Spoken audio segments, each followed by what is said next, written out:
अभी तक आपने देखा पर्वत डॉक्टर में लग रहा लेडी बहुत ही गुस्से में है और जैसे ही लिन बाहर आता है वो सामने में खड़ी हो जाती है और गुस्से से लिन को देख रही होती है। लिन बोलता है ये क्या कोइंसिडेंट है। बिंग बोलती है ये कोई कोइंसिडेंट नहीं है, मैं तुम्हारा कब से इंतजार कर रही थी, चलो मेरे साथ रूम में। फिर वो टानते हुए लिन को ले जाती है और वो दरवाजा बंद करके लिन को बोलती है लिन तुम बेवकूफ, तुम ठीक तो हो ना, तुम्हें कहीं चोट तो नहीं ना आया। लिन बोलता है नहीं बिल्कुल मैं ठीक हूँ। बिंग बोलती है अच्छा है, मैं बहुत ही ज्यादा चिंता में आ गई थी, मुझे लगा कि तुम वापस नहीं आओगे।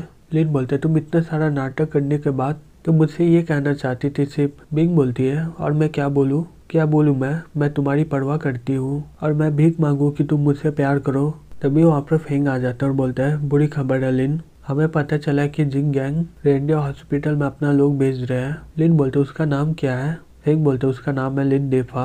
लिन बोलता है मुझे एक जिंग का यूनिफॉर्म देना, मैं जा रहा हूँ रेंडियो हॉस्पिटल में। फेंग बोलता है तुम्हें क्या कोई लोग चाहिए।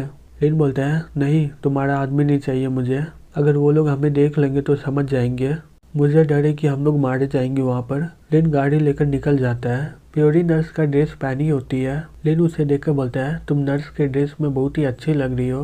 प्योरी बोलती है लिन क्या ये सही में काम करेगा क्या। लिन बोलते है चिंता मत करो, याद रखना तुम मेरे साथ रहना, मैं एक प्रोफेशनल डॉक्टर हूँ। प्योरी बोलती है लिन मुझे माफ करना, मैं तुम्हें इतना मुसीबत में डाल रही हूँ। लिन बोलता है कोई बात नहीं, हम लोग तो फैमिली है। लिन के गाल में खून लगा होता है और वो उसे साफ करने जाती है। तभी लिन बोलता है क्या हो गया। फिर वो जैसे ही घूमता है वो प्योरी के सामने होता है। ये देखकर प्योरी शर्मा जाती है।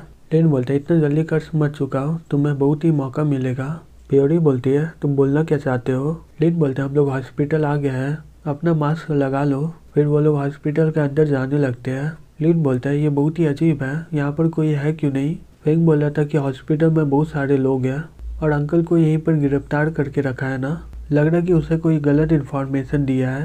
प्योरी बोलती है शायद जिंग गैंग यहाँ पर आया नहीं है अभी तक, चलो जाकर मैं अपने पापा को बचा लेती हूँ। लिन बोलता है हम लोग अंदर जा रहे हैं, संभल के रहना।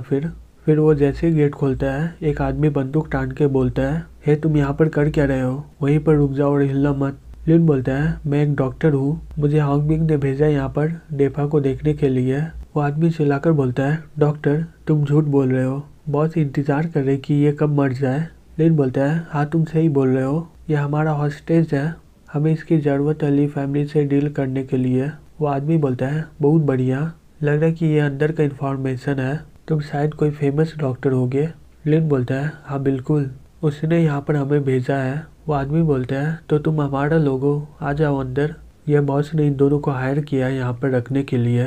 फिर वो प्योरी को देखकर बोलता है ये तुम्हारे साथ लड़की कौन है। लिन बोलता है ये मेरा असिस्टेंट है, तुम देख क्या रही हो, जल्दी से आओ यहाँ पर।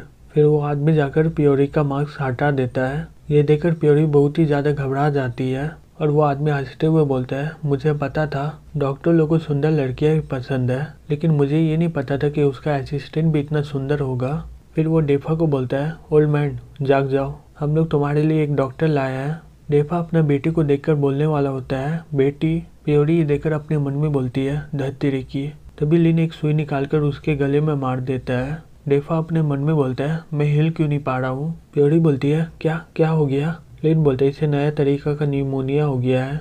वो लोग लिन पर बंदूक टानने लगते हैं। लिन बोलता है ये नया तरीका का एड्स है, अगर तुम्हारा भी हो जाएगा तो तुम भी मर सकते हो। एक आदमी बोलता है चलो इंतजार करते बाहर में, और वो लोग वहाँ से जाने लगते हैं। तभी लिन सुई निकालकर उन दोनों पे मार देता है और वो दोनों वहीं पर बेहोश हो जाते हैं। वो आदमी बोलता है तुमने इन दोनों के साथ क्या किया है।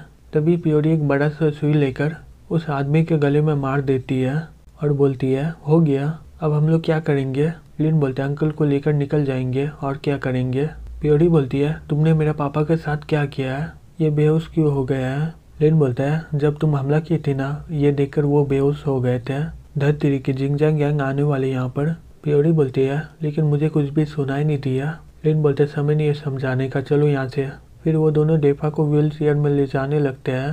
प्योरी ये देखकर अपने मन में बोलती है इससे कोई पहचान नहीं पाएगा। तभी जिंग गैंग लिफ्ट से ऊपर आ जाते हैं और वो लोग लिन की ओर आने लगते हैं। ये देखकर प्योरी बहुत ही ज़्यादा घबरा रही होती है। लिन बोलते हैं शांत हो जाओ और सर झुका के चलते रहो, और वो लोग चलते हुए उसके पास से निकल जाते हैं। प्योरी पीछे घूम के देखने लगती है। लिन बोलता है पीछे मत देखो, हमें जल्दी से लिफ्ट में जाना होगा। तभी एक औरत लिफ्ट से बाहर आती है। उसी दौरान डेफा का टोपी गिर जाता है। ये देखकर वो आरो चिल्लाती है और बोलती है, ये तो डेफा है, तुम भागना चाहते हो बिना पैसा दिए हुए, जल्दी से मेडिकल बिल का पैसा दो। ये देखकर वो आदमी चिल्ला पड़ते हैं और बोलते हैं, रुक जाओ, सभी लोग उसे पकड़ो, इसे जाने मत देना। लिन बोलते हैं, जल्दी से लिफ्ट में चलो। फिर वो लोग जल्दी से लिफ्ट में चले जाते हैं और बंद कर देते हैं। वो आदमी बोलता है, धत तेरी की, हम लोग उसे पकड़ नहीं पाए। दूसरा आदमी बोलता है, भाई चलो सीढ़ी से चलते हैं। वो आदमी बोलता है, वो लोग पहुंच गए पहले ही। लिन डेफा को लेकर दूसरे हॉस्पिटल में पहुंच जाता है। एक आदमी लिन को देखकर बोलता है, ओ तुम आ गए, मैं ये हॉस्पिटल का डायरेक्टर हूँ, मुझे तुम्हारा सिचुएशन के बारे में पता है, तुम ये पेशेंट को हमारे पास छोड़ के जा सकते हो। ये हमारा डॉक्टर हुआंग, अभी से ये तुम्हारे पेशेंट को देखेंगे। लिन बोलता है, हाय डॉक्टर हुआंग, अच्छे से ध्यान रखना हमारे अंकल का। हुआंग डेफा को लेकर वहाँ से जाने लगता है और जाते हुए बोलता है, तुम्हारा बकवास हो गया, तो मैं जा रहा हूँ उसका चेकअप करने के लिए। तभी डेफा को होश आ जाता है और चिल्लाकर बोलता है, मैं कौन हूँ और मैं कहाँ पर हूँ और तुम मुझे कहाँ पर ले जा रहे हो।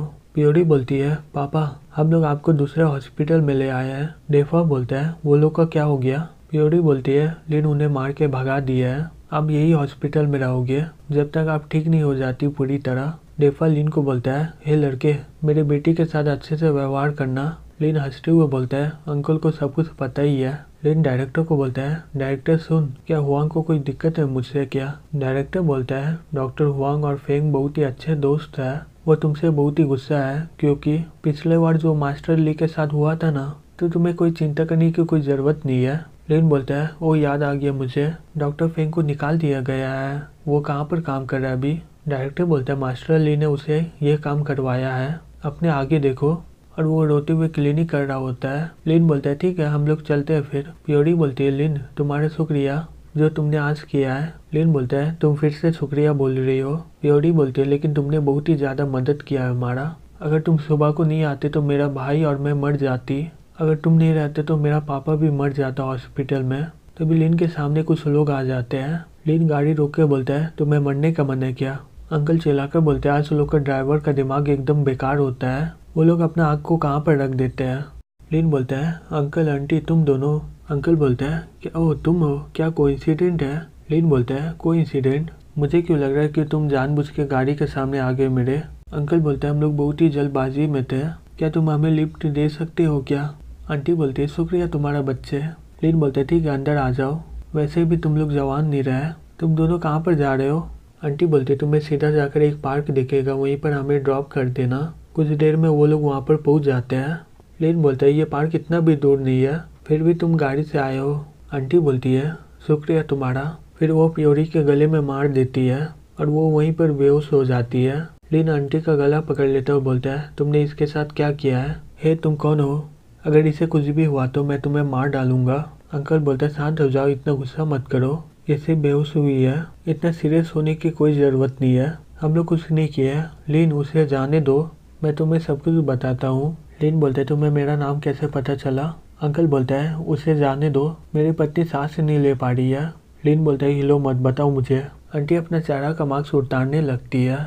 लिन ये देखकर बोलता है, अब ये क्या है। वो जैसे ही मास्क खोलती है वो बहुत ही ज़्यादा खूबसूरत लड़की होती है। लिन शॉक्ड होकर बोलता है, स्नो बोलती है, तुम बहुत ही ज़्यादा ताकतवर हो, तुम मेरा गला तोड़ने वाले थे, मैं ये मास्क को बनाने के लिए बहुत ही ज़्यादा मेहनत की थी और ये अब चला गया है। लिन चलो पार्क में बात करते हैं। स्नो अंकल को बोलती है, मैं बोली थी ना ये लड़का बहुत ही ज़्यादा खास है, लेकिन तुमने मेरा विश्वास नहीं किया, अब तुम्हें विश्वास हो गया ना। लिन बोलता है, बकवास बंद करो तुम दोनों और बताओ मुझे तुम दोनों क्या बोलना चाहते हो। अंकल बोलते हैं, इतना गुस्सा मत हो, हम लोग तुमसे ये बोलना चाहते हैं, हम लोग मिस ब्रांच में काम करते हैं, हाँ हम लोग इंटेलिजेंस एजेंसी है, तुम वही एजेंट हो ना, लेजेंडरी मिस वीडियो के, तुम सही में मुझसे मजाक कर रही हो। स्नो बोलती है, लिन क्या मैं मजाक कर रही हूँ क्या। लिन बोलता है, बकवास बंद करो, तुम लोग मेरा पीछा कब से कर रहे थे, किससे पता है कि तुम सही बोल रही हो कि नहीं। स्नो अपना आईडी कार्ड देते हुए बोलती है, ये लो, आईडी कार्ड तो नकली तो नहीं ना होगा। लिन उसे देखने लगता है और बोलता है, ये तो असली लग रहा है, मुझे क्या पता होगा कि तुम इसे चोरी की होगी। स्नो बोलती है, ये मुझे ब्यूरो से मिला है। लिन बोलता है, मैं तुम्हारा विश्वास नहीं करूँगा, मुझे कोई और प्रूफ दिखाओ। स्नो अपना बंदूक निकाल के बोलती है, अब बताओ। लिन घबराते हुए बोलता है, स्नो इसे रख दो, हम लोग बात करते हैं, तुम बहुत ही सुंदर हो और मुझे पता है तुम्हारे पास गन है, मैं तो मजाक कर रहा था, मुझे तुम पर विश्वास है। स्नो बैठ जाओ, चलो बात करते हैं। तुम यहाँ पर मेरे पैसे के लिए तो नहीं ना आई हो ना? चलो अब खुल के बता भी दो। स्नो बोलती है, लिन मैं तब सीधा बात बोलती हूँ, मेरी वीडियो तुम्हें एक एजेंट बनाना चाहते हैं। लिन बोलता है, मुझे माफ करना लेकिन मैं ये नहीं कर सकता हूँ, मैं एक खुला परिंदा हूँ, मुझे बंदी बन के रहना नहीं है। स्नो बोलती है, मिस्टर लिन इतना जल्दी मना मत करो, मुझे लगता है कि तुम इसे देखकर अपना राय को बदल दोगे। फिर लिन देखता है वो वही आदमी को मार रहा होता है। स्नो बोलती है, अगर हम लोग इसे पब्लिक कर दे तुम्हें क्या लगता है क्या होगा? तुमने एक मर्डर किया है। लिन बोलता है, तुम्हें ये कैसे मिला? स्नो बोलती है, ये जानने की कोई ज़रूरत नहीं है, हाँ बोल दो और हम लोग तुम्हारे सीक्रेट को छिपा के रखेंगे। लिन बोलता है, अगर मैं ना बोल दूँ तो? स्नो बोलती है, तो मैं ये पुलिस को दे दूंगी ये फ़ोटो, मुझे लगता है कि तुम्हें कम से कम 8 साल का जेल होगा और तुम्हारी लड़कियां भी बहुत ही ज़्यादा मुसीबत में आ जाएंगे। उनका नाम क्या था? ओ याद आ गया, लुआन सू, और वो एसेसिन लिंग ना? लिन बोलते हैं, मुझे नहीं पता तुम्हें कितना पता है, लेकिन ये फ़ोटो से ये नहीं पता चलता है कि मैं किसी का कत्ल किया हूँ। स्नो बोलती है, हम लोग पूरा सीन का वीडियो बना लिया है। लिन बोलते हैं, जबकि तुम वहाँ पर थी तो वहाँ पर हमारी मदद करने क्यों नहीं आई थी? स्नो बोलती, तुम्हारा मार्शल आर्ट स्किल बहुत ही अच्छा है इसलिए हम लोग दखल नहीं दिए, हम लोग वहाँ पर रिकॉर्डिंग किए थे सिर्फ। वीडियो तुम्हारा कैपेसिटी देखकर बहुत ही ज़्यादा खुश है, अगर तुम हमारे साथ जुड़ गए तो तुम्हें जेल नहीं जाना होगा और हम लोग तुम्हारी मदद करेंगे तुम्हारी फैमिली को खोजने में। लिन बोलता है, ठीक है लेकिन तुम मेरी मदद करोगी मेरी फैमिली को खोजने में? स्नो बोलती है, कोई बात नहीं मिस्टर लिन, अभी से तुम हमारे टेम्पोरेरी वर्कर हो। लिन बोलता है, टेम्पोरेरी वर्कर? स्नो बोलती है, हाँ बिल्कुल सही। लिन चिल्लाकर बोलता है, क्या तुम मेरा इस्तेमाल कर रही हो?